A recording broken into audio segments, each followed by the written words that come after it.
Nothing cool ever comes in the mail when you're in junior high, just junk mail marked occupant. Simon and Sarah, however, are due to get a special package from FedHex, and they're gonna wish they never saw the thing.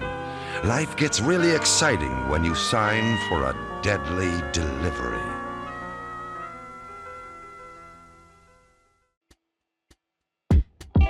Most people have shows, books, or horror media core memories from being a kid. Goosebumps, Are You Afraid of the Dark, Encourage the Cowardly Dog are the ones that immediately enter my mind. But what if I told you the most iconic memories I have you probably haven't heard of? So yeah, dude, they're awesome, but you probably haven't heard of them since they're so underground. I was just ordering a sandwich. The World of Strange Matter was created by Marty Engel and Johnny Ray Barnes in the mid-90s. In an interview, they say, in the early 90s, Ray and I were roommates, both attending the Art Institute of Atlanta. We both had a love for sci-fi, horror, comics, and graphic novels. We came up with the title of Strange Matter, which was a take on the quantum theory of dark matter. Matter that, in theory, makes up 85% of the known universe but is still unseen and unknown. They go on to mention the grueling process of pumping these things out monthly, with only a week to write each one, which is crazy. Also, check out this art on the covers. This was all done by the creators as well. By today's standards, this is goofy, but for 1995, this was awesome and spooky as f***. All the stories take place in the fictional town of Fairfield, where weird stuff is constantly going down. I'll definitely be making future videos on more of these stories. My introduction to these was as a 5-year-old kid, so my parents got the audio cassette tapes rather than the physical books. This is what I believe to be the inception of my obsession with scary stories. We used to sit out on the lawn at dusk playing and listening to these, which will forever be a core memory for me. I didn't have all of them, but I do have a few that stick out as being the ones that spooked me extra good. Today, I'll be going through one of those, the 9th story in the Strange Matter series, Deadly Delivery. Real quick, before we hop into it, I just want to thank you all for watching. For those coming back to the channel, the response to my last video was incredible. It makes my heart happy to know you enjoyed it so much. For the new viewers, welcome. And if by the end of the video you find yourself enjoying my content, a like and subscribe would be awesome.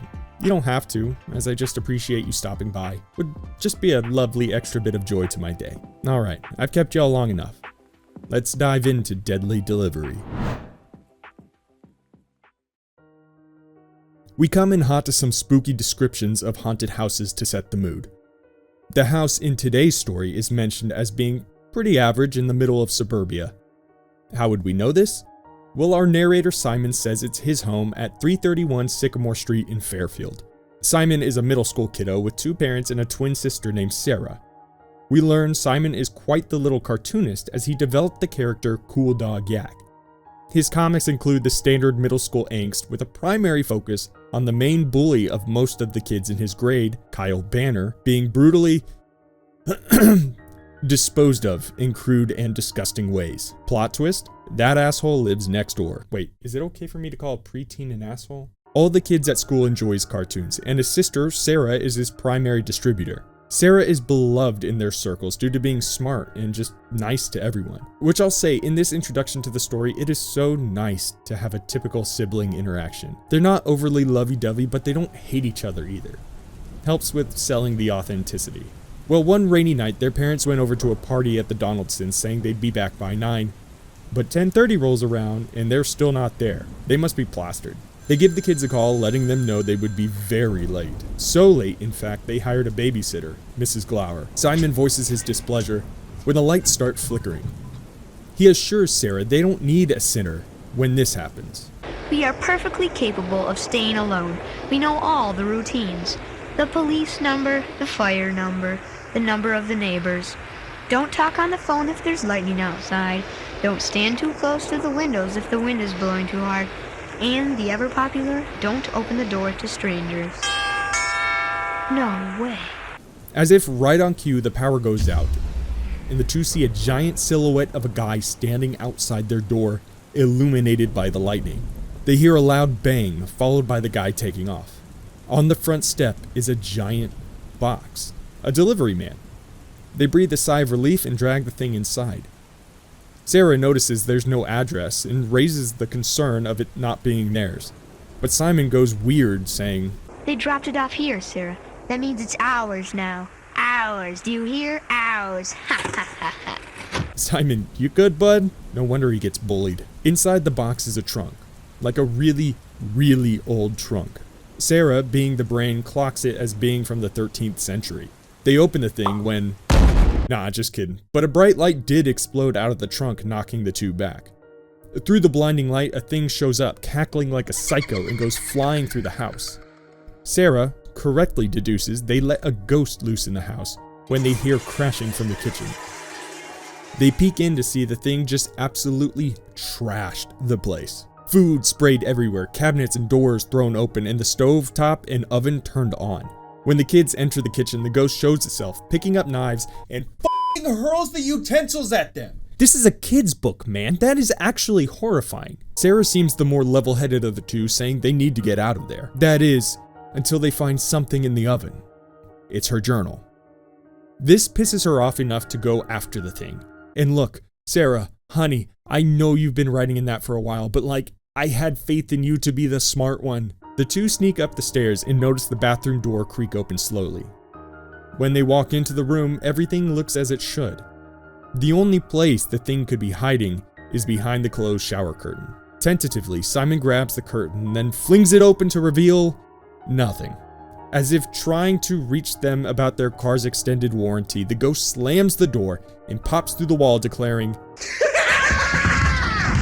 "Tonight's the night." They get so spooked, they fall back into the shower, knocking the faucet knob and turning the water on. Some of the H2O splashes onto the thing and it recoils in a panic or disgust. This feels like a hint at something they're going to use to beat the ghost later on, but I'll give you a little insight here. It doesn't happen. Water is not mentioned again. In fact, there's a moment where the ghost is outside in the rain, so like, why include this? They, again, like a cat and mouse game, chase this thing into Simon's room. The ghost gives them a smirk and dives into Simon's Cool Dog Yak comic strip. You remember what these things were about, right? Simon's little twisted and, looking back on it, disturbing murder fantasies about Kyle. The hell he must be put through to portray Kyle being fucking microwaved. Hey Simon, hey bud, let's talk about this in therapy, okay? All the drawings start coming to life, which causes Simon to show some humanity and scream for it to stop. Cool Dog Yak, under possession of Ghost Guy of course, turns to Simon and says, "These are far too good to keep to yourself." The drawings pop off the wall and fly over to Kyle's house, where they find his bedroom window slightly open. In a panic, Simon sprints over to Kyle's, only to be met by Kyle at the door. He hadn't seen the drawings yet apparently, and gives us the most clearly written line of an adult who isn't a gamer boy like me. "What do you want, White? I'm trying to get the icon of evil, level 30 before the power goes out again." I'm widowy skibbity whizzing up a level 69 Gat Goblin right now. What the Sigma do you want, you sus Ohio freak? Kyle slams the door in his face, but not before Simon catches a glimpse of the ghost plastering the wall of Kyle's house with the drawings. He doesn't have time to process this because he sees the thing flying back into their home where he left Sarah all alone. He sprints home and gets stopped by Mrs. Glower in the driveway. This little psycho shit, the ghost, not Simon, shows up behind her and threatens to chop her in half with, wanna guess what he uses? Was it A, a hatchet, B, a battle axe, C, a flaming sword, or D, all of the above? Be honest, if I didn't put that last answer, you wouldn't have gotten that. Simon shakes his head no. Mrs. Glower is about as confused as I would be until the ghost violates her by, for all my nasties out there who know what vor is, he does that. Luckily he's a ghost, so she fell all the way through. Then we get this moment. "Get away from me, you and that. Where did it go? Where did it go?"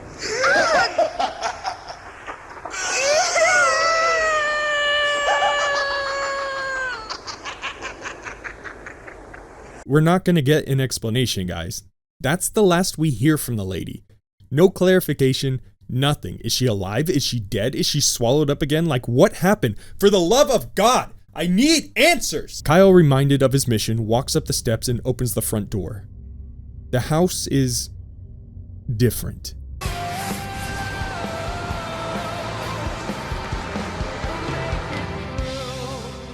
All right, uncover your eyes.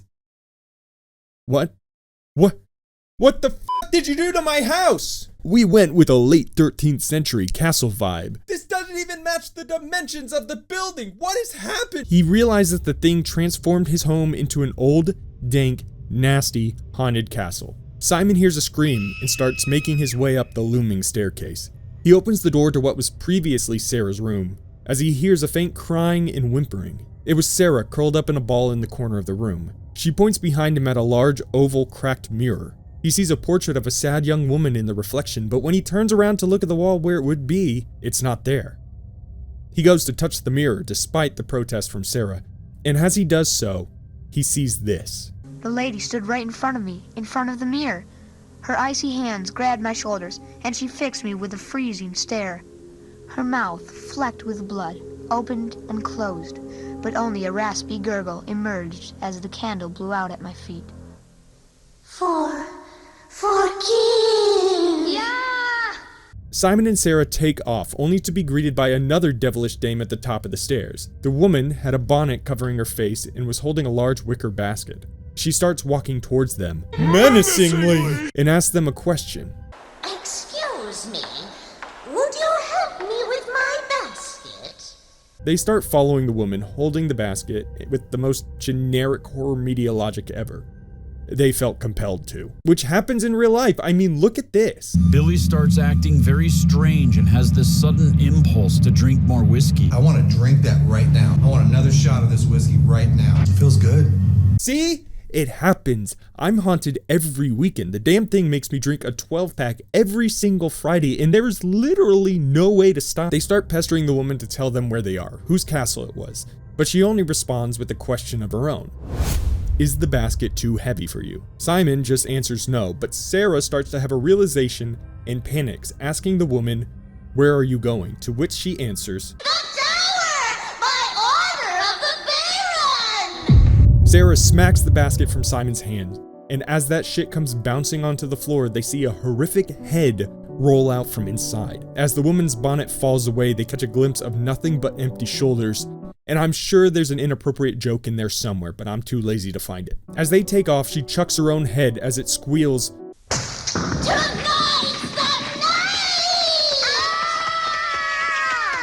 night! They duck into a room.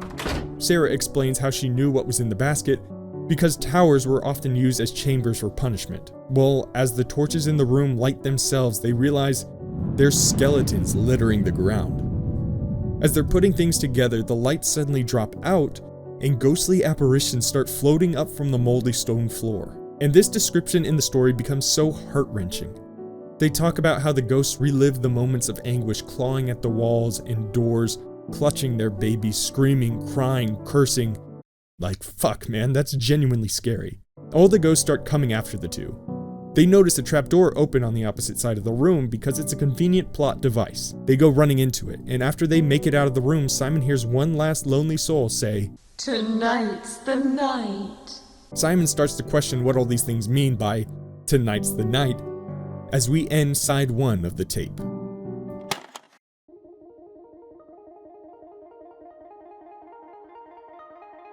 Alright everyone, take a breather, let's go over what we know so far. Simon and Sarah found a package left on their porch which was apparently a ghost chest. The thing clearly likes to wreak havoc and fuck with people. At this point, we can assume the castle that he turned the house into is probably his, right? He was an apparent psycho seeing the number of spirits floating around the place. The story is just one scary punch after the other. Once we start getting spooky ghosts, the energy and anxiety start ratcheting up. I know you don't get to hear it in its full glory, so if you can manage to find some of these cassettes or CDs, I highly recommend checking them out. I can't actually find the audio anywhere else on the internet. So far, I'm really into it, but hold on just a minute, I'll be right back. Okay, now that that important business is done, everyone ready to hop into side 2? Awesome. Let's do it. We open to a cobweb-infested hallway as our heroes make their way through. Sarah notes this as a garrison passage. And for you uncultured swine, a garrison is a castle guard, and I also already knew that, and didn't have to be told by the child character in the story. The two see a suit of armor crushed under some fallen rubble. On the other side is the door they clearly need to get to. As they walk by this armor, it stirs and grabs Simon by the ankle, the thing screaming in pain and panic. Sarah yoinks him away and through the door into another tower room in the castle. They look around, realizing this was essentially a bedroom with a manacle attached to the wall. A manacle is a metal dog leash type thing, similar to the one your ex uses with your best friend Steve. Sarah finds children's blocks and drawings under the desk, and remembers a story from a TV show about haunted castles. Before she can explain, a creepy ghoul comes crawling out from the trapdoor on the floor. It lumbers past them and starts throwing a fit when it notices its shit being moved. The two panic and head through the trapdoor, sprinting down a poorly lit staircase. The passageway led into a large library, and of course Sarah, being a fucking nerd, is already looking through the books. Simon comes in hot with this one. Can you find something to get rid of that rotten, lousy, glowing blue booger? Fucking roasted, Simon, my boy. Sarah is trying to find records to explain where they are, who the ghost was, and why it was in the trunk. The hope was to find a way to get rid of the thing and fix the entire shift in reality. Suddenly, a ghost drops a bunch of books in front of Simon and dips out. He stammers, trying to explain what just happened. But the moment Sarah sees the books in front of him, she gets excited, realizing they were the exact ones they were looking for. So we learn about a few characters through these historical records. The ghost with the bloody mouth in the mirror was the Lord of the Castle's mom. Lord of the Castle is also referred to as the Baron in this story, FYI. The Baron had her tongue ripped out for yelling at him during a party. The spirits in that skeleton-filled room were a neighboring noble family, seeking help and safety, but the Baron locked them in and let them starve to death. The headless lady was the sister of the Baron. He had her head cut off because she thought his choice of a wife was fucking lame or something like that. The creepy thing in the kid's room was the brother of the Baron, hidden away for being just the ugliest son of a bitch. The garrison guard is pictured in front of burning villages and is noted in the text as just being awful. But Simon notices an iron star around his neck. Sarah lets him know that these iron trinkets were used to protect against evil stuff. Dripped in ice, prevent the lice. They actually called mean ghosts in the 13th century lice. I know, that's crazy, right? Hey, wait, no, you don't need to go double. Well, surprise, surprise, the ghost that caused all of this is Oscar Bluger, who is, of course, the Baron. Sarah figures out that they have to get him back in the trunk, and Simon, I don't know why, but I just love this moment. You need a little diving board to the side, and I'll hang a sign that says, "Ghost pool, dive right in." Apparently, the Baron decides to be a devious little dude on his wedding day. The awful little shit locked his bride in a tower to keep her from running away. He took all the dead bodies of his enemies, including those who were starved to death in that room, and displayed them around the chapel as a warning that she better not give him any trouble. God, what it would have been like to live in the golden age of romance, huh? Well, he dragged his bride to the altar while she was quite literally kicking and screaming. During the service, she escaped and took off running into the highest balcony in the chapel, because, you know, logic and all that. They struggled up on the balcony when, surprise, surprise, they fell over and slammed into the marble floor below. Major boo-boo alert, am I right? Apparently, everyone at the wedding was disgusted with the Baron, so they buried the bride in the courtyard and stuffed the body of the Baron in a fucking trunk and hid it in the castle. Jesus Christ, guys. You didn't think to get rid of it or anything? Burn it! Bury it! Do something! You just held on to it? Another convenient plot point reveals that they hid the trunk in the library, where the two were able to find it. When they opened it, the nasty corpse in the trunk sprang to life, grabbed Sarah, and sprinted out of the library declaring, "Tonight's the night." Ah, you get it? What tonight is? As Simon goes after his sister, a couple things happen. The sexy ghost, who gave him the books earlier, dripped him out in an iron horseshoe pendant, saying it would protect him from evil spirits. Okay, he called her beautiful, but this is a 12-year-old boy. We all know what he was thinking. He meets a little ghost boy who starts giggling, causing vines and planters to start growing and grabbing at Simon and eventually wrapping him up. A couple of ghostly garrisons grab him, saying how they're going to take him to the chopping block. But I guess the horseshoe he's wearing scares them off as they take off down the hallway. He confronts the ghost boy, who is all of a sudden very apologetic, asking Simon not to tell on him, and then just disappears.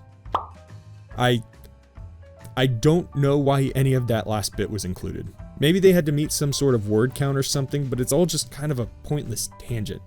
Kind of like this, I guess. Am I on a pointless tangent about a pointless tangent?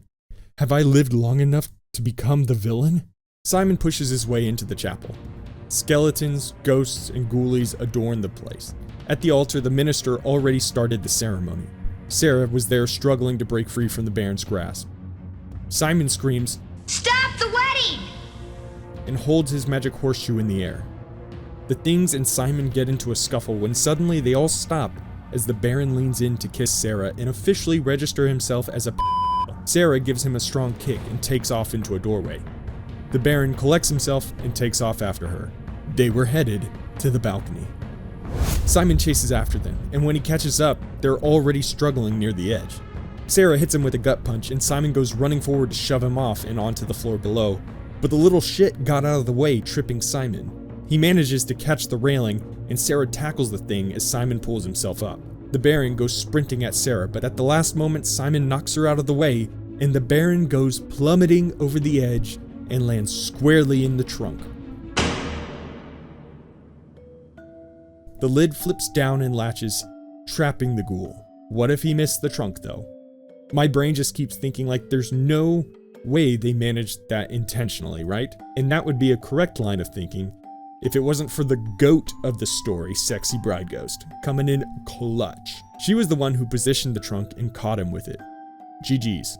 The two head down the stairs and meet Ghost Bride at the trunk, when she gives Simon a kiss on the cheek as a thank you. Okay, everyone, chill out. It wasn't intended to be romantic. We don't need to be giving Sexy Ghost Bride the same label as the Baron. She was just saying thank you. While the castle around them dissolves as they're left standing in the living room. Convenient plot point yet again. The entire house is back to clean, save for the Cool Dog Yak cartoon still in Kyle's house. They tape the trunk back in the box and shove it onto the porch when the same delivery guy rolls up in a truck labeled Fed Hex, if they absolutely deserve to get it overnight. Which I love, such a goofy, fun little detail. The guy mentions he delivered it to the wrong house and picks the thing up.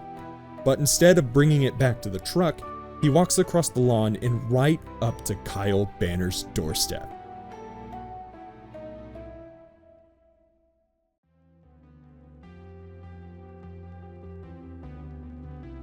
Yes, this story slaps so hard. What a wonderful little twist there at the end too. For a kid's book, this has some great story beats. While the story might have some vague idea of a theme, I almost enjoy it more when I don't think about that. It's a ghost story, you know? I don't need it to always preach to me and have some underlying meaning. Sometimes I just want to be scared. And sometimes, those are the best moments. I'm so happy I took the time to look back on this core memory of mine. As I sit here reflecting on the years gone by, I can't help but think about how this series of stories shaped so much of my childhood. The moment I pressed play, I was whisked away to a spooky world filled with action, adventure, and wonderful characters. It was more than just a story. It was a spark for my imagination, and a refuge when life felt overwhelming. Even now, as an adult, those familiar voices echo in my mind, reminding me of the comfort and the joy they once brought me. This old audio cassette is more than a relic of my past. It's a cherished piece of who I am today. So here's to the stories that shape us, the memories that linger, and the magic of words that transcend time. Thank you for joining me on this journey. Remember to hold on to the stories that matter to you. They just might be the delivery you've been waiting for. Thank you all for watching, and have a terrifying evening.